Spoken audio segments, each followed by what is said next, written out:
오늘 이 시간에는 담적병의 치료법과 예방법에 대해서 설명해 보는 시간을 갖도록 하겠습니다.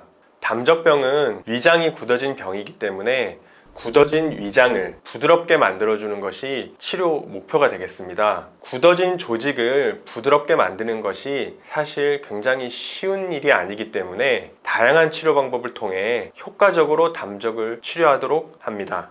담적을 치료하는 방법은 크게 4가지로 나누어 볼 수 있겠습니다. 첫 번째는 담적을 치료하는 고농축으로 발효한 한약을 복용하시는 방법입니다. 간에 작용하여 간 기능을 올리고 해독 작용을 도와주는 헤파큐어, 담적을 직접 녹이는 작용을 하는 담적약, 위장의 채기를 신속히 풀고 심장 기능을 회복하여 주는 채기심장약, 채기를 풀기 위하여 사용하는 소채산, 1단계가 끝나고 2단계로 넘어가게 되면 위장과 심장을 강화시켜주는 위장심장 강화약, 위, 소장, 대장의 담적을 없애는 중채산, 실채산 등 아주 다양한 약물을 환자분에 맞게 처방하여 이 담적을 치료를 하게 됩니다. 그 외에도 심장과 혈관 문제를 치료하는 심화원, 그리고 담적 환자의 기력 보강을 위한 보기음 등도 처방을 하게 됩니다.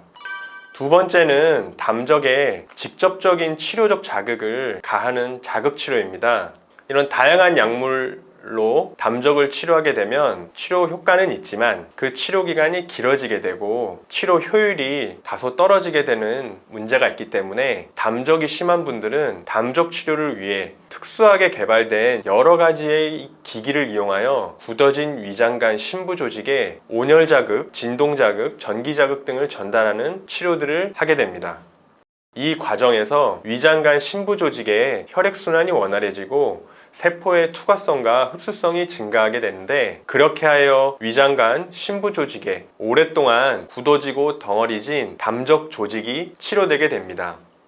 담적 치료 약물 복용과 함께 치료 자극이 위장간에 직접 전달되면서 담적을 치료하게 되는 것이죠. 세 번째는 여러분들 잘 아시는 전통적인 한방 치료를 대표하는 침, 약침 등의 치료입니다. 약침 치료는 약과 침의 효과를 동시에 기대할 수 있는 치료법이라고 보시면 되겠습니다. 이것은 담적을 치료하는데 도움이 되는 한약재를 정제해서 치료 부위나 경혈 부위에 직접적으로 주입해서 침 치료 효과와 약물 작용 효과를 동시에 가져오게 되는 그런 치료입니다. 그리고 침 치료를 통해 위장의 운동 및 전신 순환을 촉진하는 치료 자극을 가하게 됩니다. 특히 담적병은 통증과 같은 전신 증상을 동반하기 때문에 이러한 각종 전신질환 동반 환자들에게는 침 치료가 증상 조절을 위해 필수적인 치료라고 할 수 있겠습니다. 네 번째는 약뜸요법입니다. 약과 뜸의 효과를 동시에 기대할 수 있는 치료법이라고 보시면 되겠습니다. 담적을 치료하는 데 사용되는 여러 한약재로 뜸을 제조하여 복부에 올리게 되는데, 뜸의 온열 자극이 복부에 전해지고 한약재의 증기가 피부를 통해 흡수가 되면서 위장간이 혈류순환이 촉진시키고 담적을 제거하는 치료 과정이 이루어집니다. 이러한 여러 가지 다양한 치료들을 통해 담적을 제거하게 됩니다.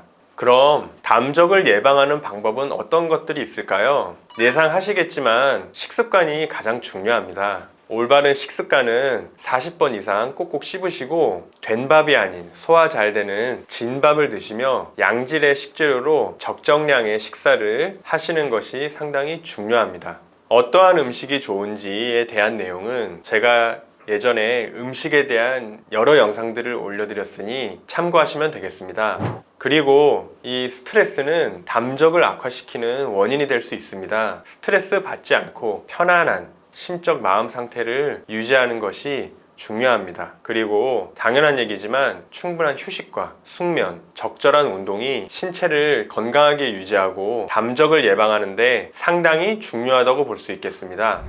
오늘은 담적병 치료와 예방법에 대해 알아보았습니다. 영상 시청해 주셔서 감사합니다.